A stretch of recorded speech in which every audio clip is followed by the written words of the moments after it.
Assalamualaikum warahmatullahi wabarakatuh. Kembali lagi di video seputaran CPNS dan P3K. Nah, kali ini kita akan membahas contoh soal tes intelijensi umum, atau kalau di P3K itu namanya kompetensi teknis. Nah, tidak berlama-lama, mari kita bahas soal dan jawabannya. Kali ini kita akan membahas cara menghitung kecepatan, jarak, waktu, dan percepatan. Sebelumnya kita akan mengulang kembali pelajaran kita waktu SMA dulu, rumus-rumus sederhana dari kecepatan, waktu, dan jarak serta percepatan. Nah, rumus mencari kecepatan adalah jarak bagi waktu. Kalau mencari waktu, jarak bagi kecepatan, dan mencari jarak kecepatan dikali waktu. Nah, untuk mencari resultan waktu dan kecepatan, resultan waktu itu 1 per resultan sama dengan 1 per waktu yang pertama ditambah 1 per waktu yang kedua, dan seterusnya. Untuk kecepatan, tinggal kita tambahkan kecepatan 1 tambah kecepatan 2 ditambah dan seterusnya. Nah, untuk rumus percepatan, A sama dengan kecepatan dibagi waktu. Nah, itu saja. Untuk lebih jelasnya, mari kita terapkan di contoh soal berikut. Soal yang pertama, jarak kota A dan B adalah 120 km. Jika X adalah lama waktu tempuh dari A ke B dengan kecepatan 75 km per jam dan Y lama waktu tempuh dari A ke B dengan kecepatan 30 meter per sekon, maka di sini kita diminta membandingkan antara X itu adalah lama waktu tempuh dari A ke B dengan kecepatan 75 dibandingkan dengan Y, yaitu waktu dari A ke B dengan kecepatan 30 meter per sekon. Nah, di sini pilihannya X lebih kecil dari Y, X sama dengan Y, X lebih besar dari Y, 2X lebih besar dari Y, atau hubungan X dan Y tidak dapat ditemukan.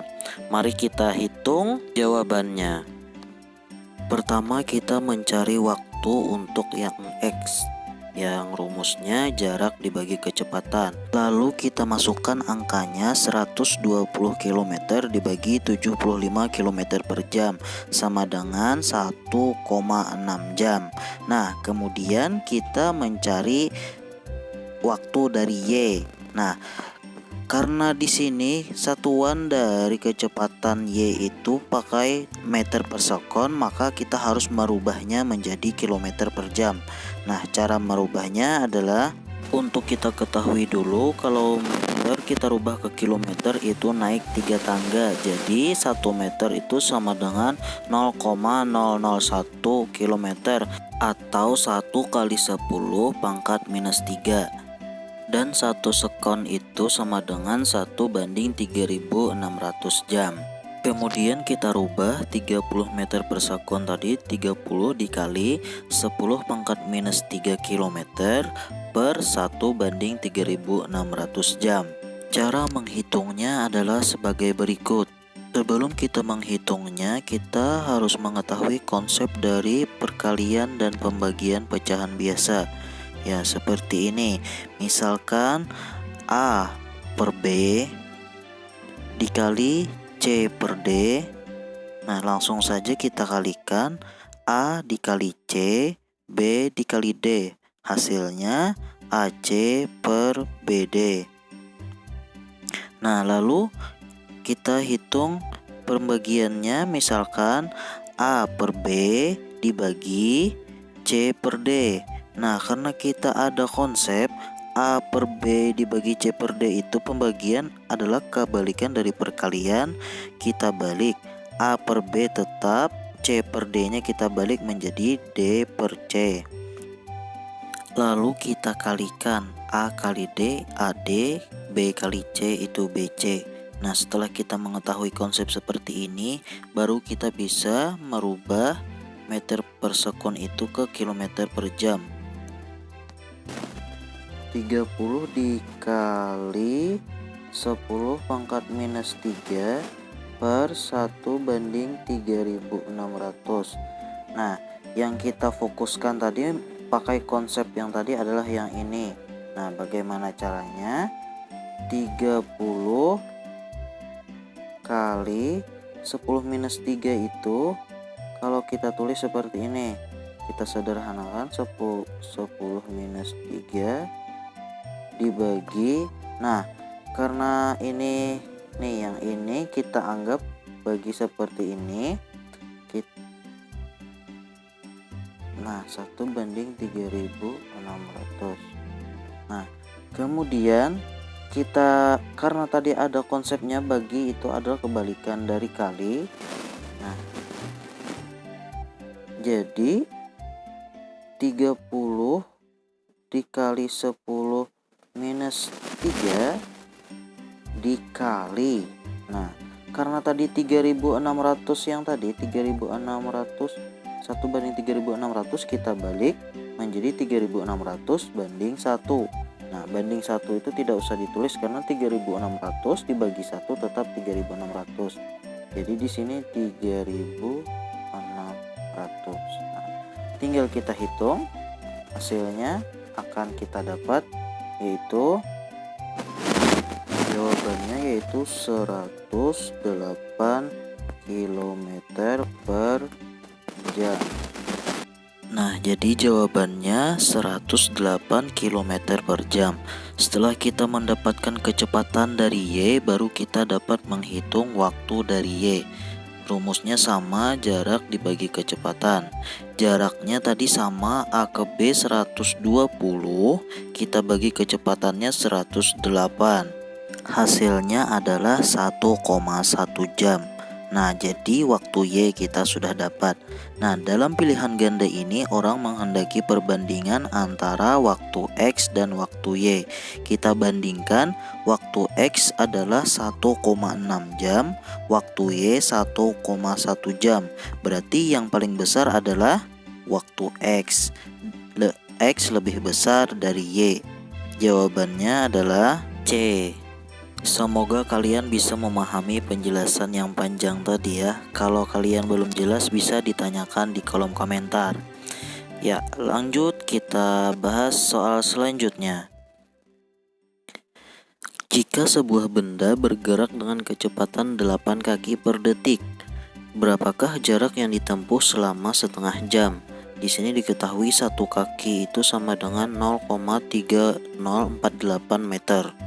Nah, jawaban yang A 4,39 km, B 8,78 km, C 43,9 meter, D 438,9 cm, E 1440 meter. Nah, di sini kita disuruh mencari jarak. Nah, kita ingat rumus jarak itu adalah kecepatan dikali waktu.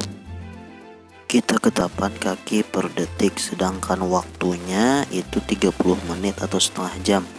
Karena di sini pakai detik, jadi kita rubah dulu ke detik. 30 dikali 60 sama dengan 1800 detik.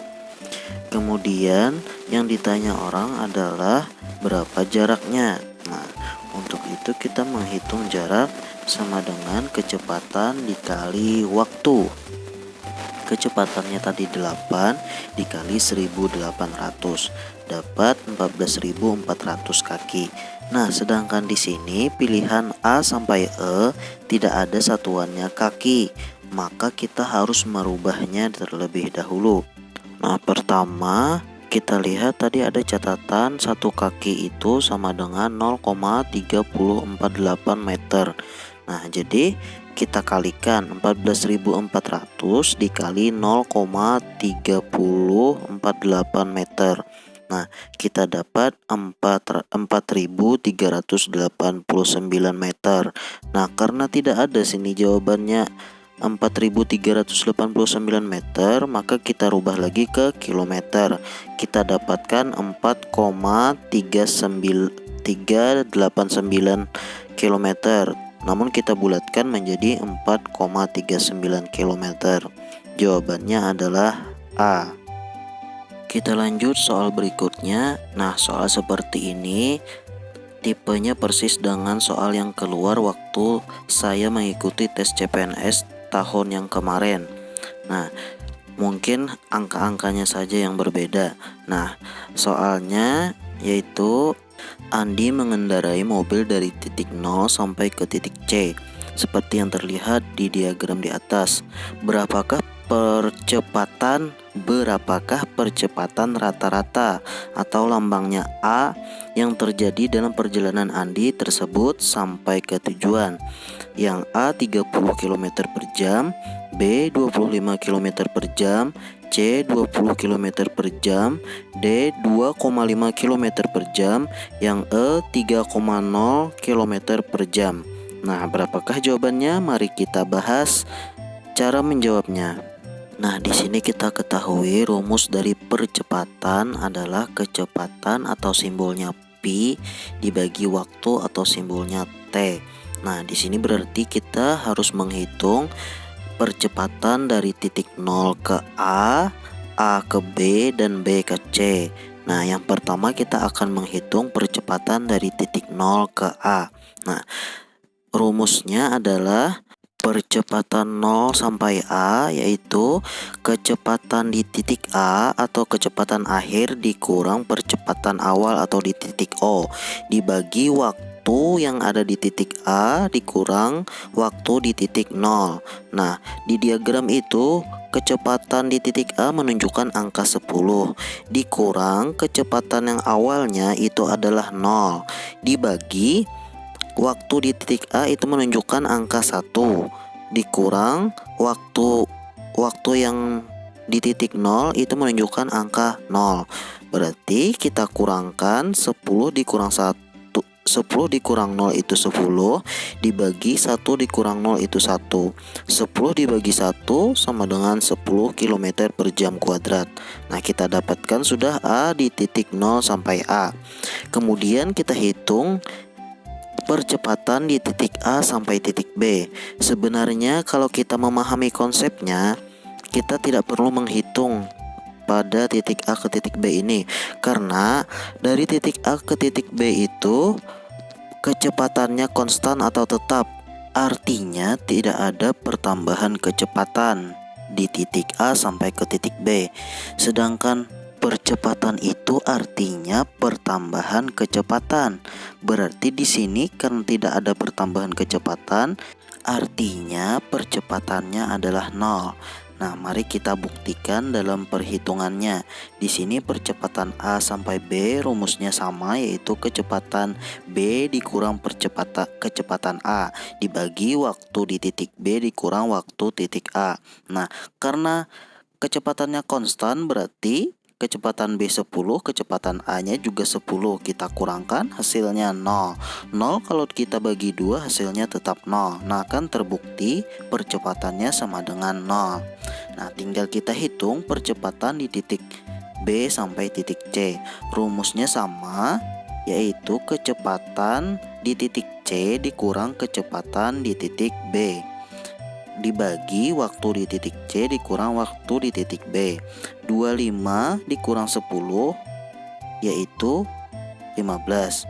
4 dikurang 3 itu 1. Jadi kita tinggal bagi 15 dibagi 1, dapatnya 15 km per jam kuadrat. Berarti kita sudah dapatkan 3 percepatan dari 0 sampai ke tujuan tadi. Nah, tinggal kita jumlahkan percepatan yang pertama, yang kedua, dan ketiga. Kita jumlahkan 10 ditambah 0 ditambah 15, hasilnya adalah 25 km per jam kuadrat. Berarti jawabannya adalah B. Semoga dapat dipahami ya. Nah, nanti kalau misalkan belum paham bisa diulang-ulang videonya atau ditanyakan di kolom komentar. Kalau saya bisa jawab, saya akan memberikan penjelasannya. Mungkin sampai di sini dulu pembahasan soal-soal CPNS dan P3K pada kali ini. Semoga bermanfaat bagi kalian dan kalian diluluskan pada tahun ini. Salah hilap mohon maaf. Wabillahi taufiq wal hidayah. Wassalamualaikum warahmatullahi wabarakatuh.